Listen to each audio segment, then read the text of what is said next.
Welcome to Wine Library TV. I am your host, Gary Vaynerchuk, and this, did you notice the heart? This is Wine Library TV. The heart is my heart to you because, you know, I miss you, I love you, and I just love doing WLTV. Real big blunder on my part last week, forgetting the rest of my week's schedule and not taping episodes for you, the faithful Vaniac, the Vayner Nation, and I apologize for that. Really kind of tacky and sucky, especially after I made that whole big production, about 10 cents a week, and I dropped a dime on that one. So, we're back in full force, and this one I'm going right out to the fans because I am getting bombarded with email about Rioja. And so we're going to attack that subject today. I think we've got an excellent show. We've got some very intriguing wines, and I'm very focused on doing a great show for you today. Now, first and foremost, I just want to do a couple of house cleaning things. Just a huge shout out to a group of people that really mean a lot to me.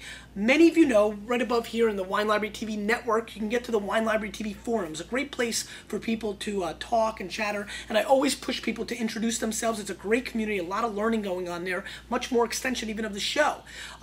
There's a special group of people who really step up and welcome people in that introduction area, and I just want to thank you. It's a lot of effort. It's something that means a lot to me, and I really appreciate it. It's really nice to see when somebody comes in, says welcome, you know, like they kind of put their toe in the pool, and it's nice that the sharks don't come out and bite it. Instead, no, you're embraced by almost, let's say, a mermaid and picked up and, you know, brought all around the pool, and then you get a coconut drink, the whole nine. It's excellent. So I really appreciate everybody who does that. So before we do a lot of other house cleaning, I'm kind of in a wine mood. I'm a little bit thirsty. We haven't done a show in a while. So let's get this show rolling with a very interesting wine, maybe, arguably, the most intriguing wine we've ever done on WLTV, because what we're looking at right now is a 1981 white wine.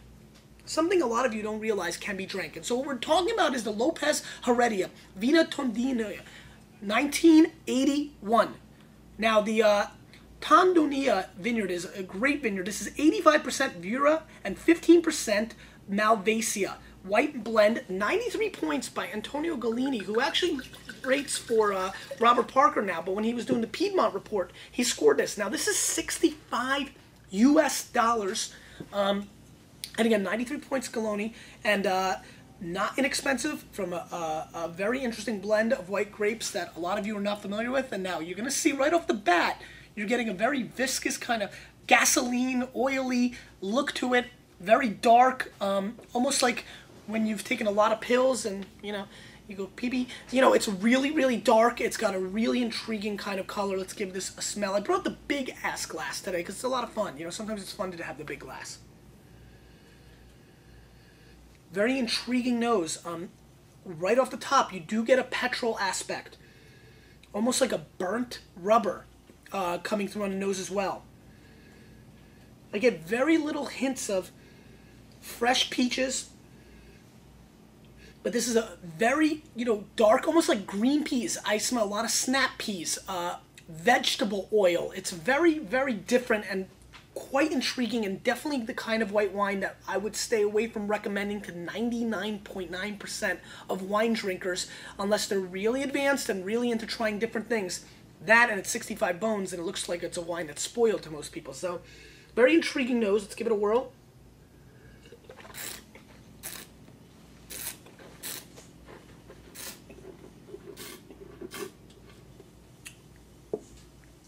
Intriguing sour lemon flavor profile. Shoots right away. Great acidity. Nice structure. It definitely has that sherry-esque kind of flavor profile on the mouthfeel. This is an older white wine, but it's holding up strong. Really nice nutmeg coming through. I'm getting walnuts on the mid palate, which I'm intrigued by. Great structure and complexity in this wine. Very different. Kind of like me, just different. So you've got to kind of take it for what it is. This is a wine that's going to absolutely dismay certain people, and a wine that I could never recommend, once again, to a lot of people. I'm going to score this wine 90 points. It's really up my wheelhouse. I like it. It's different. It's got intriguing flavors, but this is something that only if you're a little more advanced and you're really looking to try different things and you're kind of bored with everything else out there, you know, that you should, it's really for the people that eat, you know, frogs beating hearts and like rare insects in Malaysia. This is that kind of wine. This is an outside the box, heck, outside the universe kind of wine. Very, very different. And to many that would consume this wine, they would think that it was spoiled. Really.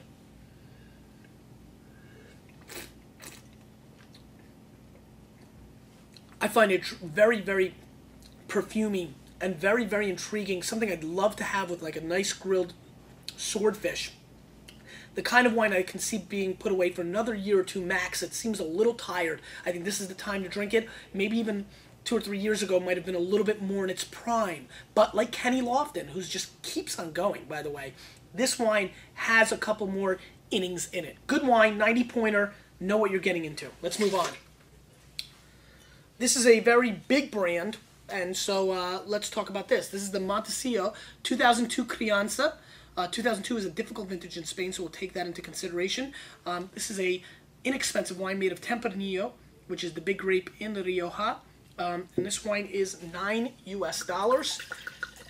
And we threw this in because this is probably our biggest selling brand, wine, very big brand. This is wine, a lot of people complain that we have things on Wine Library TV that you can't find. Well, we put this on because we know you can find it. It's absolutely everywhere. 9 bones.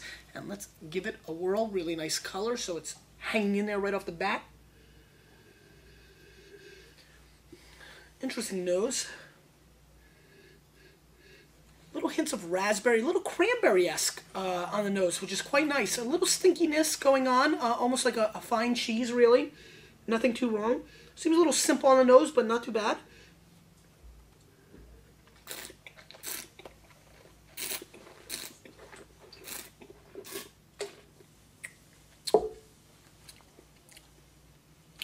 Little broccoli aspect coming through, a little light. Some nice richness, very solid. Kind of makes me think of a TGIF Fridays wine. And what I mean by that is, it's just like that standard red wine, solid. You go to Fridays and there's only 4 choices and 3 of them are like yellowtail, and you see this on the list and you're like, all right, I'm in the mood for wine, I'll order it, and it's solid. It's not horrible. It's definitely not thought-provoking or life-changing or anything that's got me super excited. But this is an 85-point wine. It's got good, fruit. It's smooth. It's a little one-dimensional. It's a little sugar-fied, but not too much like most wines that really kind of get my hair in a pinch. Solid bottle of wine for $9. Definitely something if you're in a bind and you don't know what to pick up, and you see this next to the Kendall Jacksons of the world and the Yellowtails and the Santa Margaritas. It's not the worst thing that ever happened. And that's that. I'll give it 85 points, which is solid. It's got good mouthfeel. It's not bad at all. Finish could be a little bit. All right, let's move on. Excited about this wine. Never had this. This is the Rioja Vega 2001 Reserva Rioja, and this is 50% Tempranillo, 25% Muzuela, and 25% Graciano. Muzuela is actually Carrion. And that's how they have it in Spain under that grape. This is $15, 90 points. J. Miller, Dr. J. Miller, who is the wine critic now for Robert Parker, wine advocate. And this is the Rioja Vega. Again, $15, great price point for Rioja. A lot of people really, looking for that entry-level, mid-entry, good premium Rioja price. You're getting it right here, 15 bones, 90 points. J. Miller again, really nice color. Don't mind that at all. Give it a whirl. Nice nose. It's got a little bacon fat coming through on the nose, which I like quite a bit. Yeah, it's actually quite nice. Little dark cherry coming through. I'm getting black licorice on the nose as well. Little earthy tones. I'm getting a little dirt. Throw a couple ants in there. Nothing wrong with that. Nice wine. Good nose so far. Like it. The bacon fat's beautiful.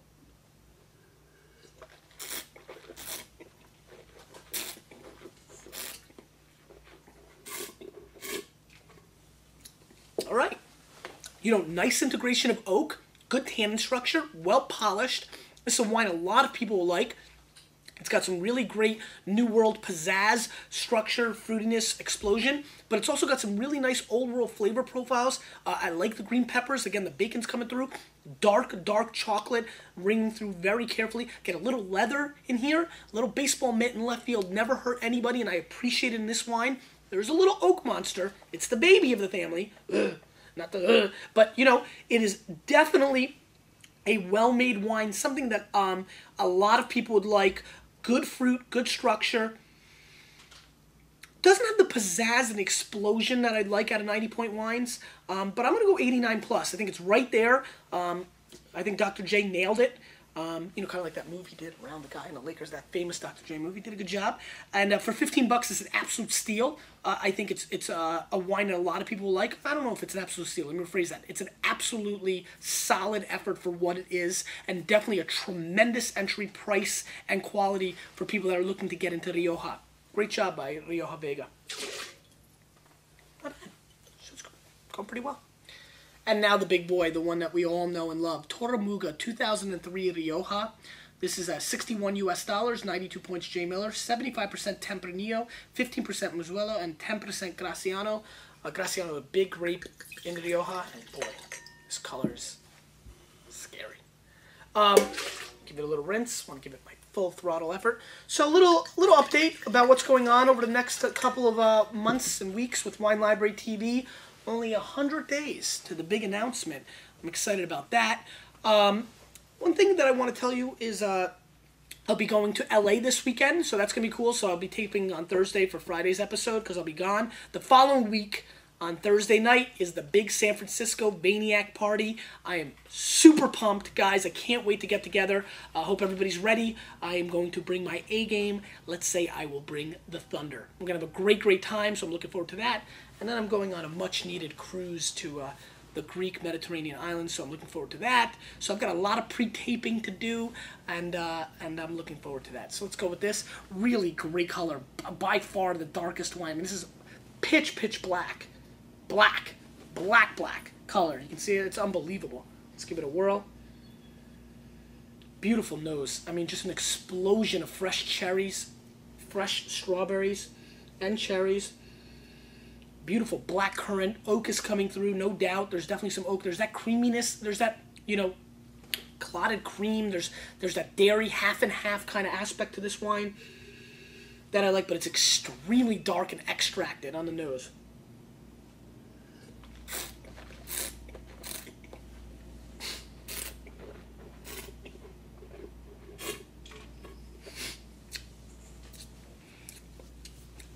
This is an absolute attack on your palate, completely clothing your entire palate. Great structure, a beautiful acidity in the mid palate. Really blown away by the fact that this is such a fruit bomb, such a New World wine, yet it's complete and well made, very well structured, like a perfect Rubik's Cube, as a matter of fact. I'm really into this wine. This is a New World wine fans' wine. Old World fans will dislike this for the most part because the flavor and the extraction is over the top. However, if you're not somebody who just jumps to conclusions and really analyzes the flavor profile that's going on in this wine,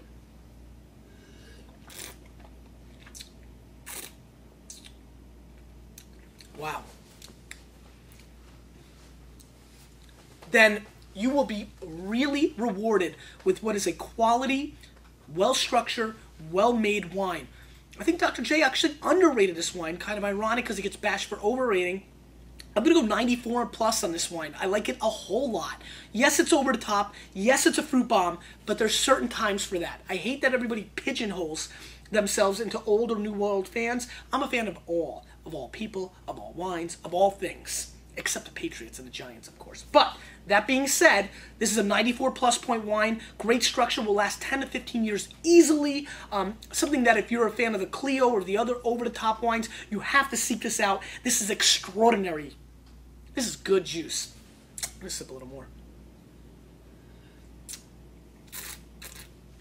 Thank you for all the people that have signed up for Corked. If you want to be my friend, friend me up here. Give me a link right down here. Click the links underneath here. We've got a couple changes to the look. I know comments are a little difficult. We're going to add something out for you. Real good. A lot of cool changes. The show is feeling tremendous. I really appreciate all the fan mail. It was very flattering to see how many people were wondering where I was over the last couple of days. I hope you enjoyed today's show. The question of the day is this: what wine do you really want to taste? And if it's in Wine Library's inventory or anywhere else, put the URL and put it in there. Who knows? Maybe I'll become Santa Claus because you with a little bit of me, we're changing the wine world, aren't we?